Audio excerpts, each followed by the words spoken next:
Tech. In this video, I'm going to show you how to tear down a simple LED light bulb. Let's get started. First off, I'm going to start with opening the top dome, just like that. And there we go, here's the first PCB. Interesting. These are nano LEDs. Well, let's dig in a little deeper. I'm going to remove these screws and it's stuck.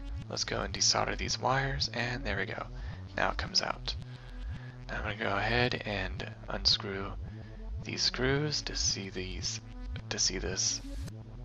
PCB of the LEDs. Oh, interesting. It's just a simple PCB with some thermo paste.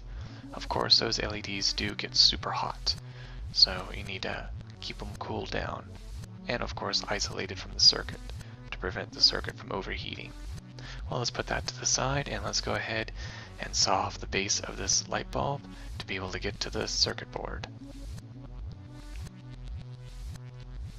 There you go, crack it open and pop it off just like that, and then it slides right out. And now here is the circuit board that has all these nano components, and a DD3145 transistor, and a 56 ohm high voltage resistor, and some capacitors, and an induction coil measured in millihenries, and a 120 volt step down transformer to step down to 12 volts.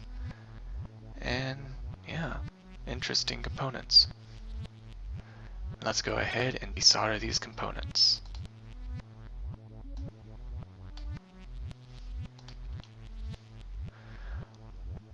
Okay, so now I'm going to go ahead and desolder these components. These nano components I can't desolder because I don't have the right soldering iron. So I'm going to go and save this PCB for in the future. And when I have the right tool, I'll remove those type of components to use for future projects. And here we are, we have all of the components desoldered. All of these components I find useful and I can definitely use. This here is an induction coil of 3 millihenries, a electrolytical capacitor of 69 volts 15 microfarads, a high voltage ceramic capacitor, and a electrolytical capacitor of 250 volts of 6.8 microfarads, and some wire and some screws. Always very useful. So there you have it, a teardown of an LED light bulb. Thank you for watching Tech. Hope you learned something new, and don't forget to like and subscribe for more Tech videos. Till the next tech, goodbye.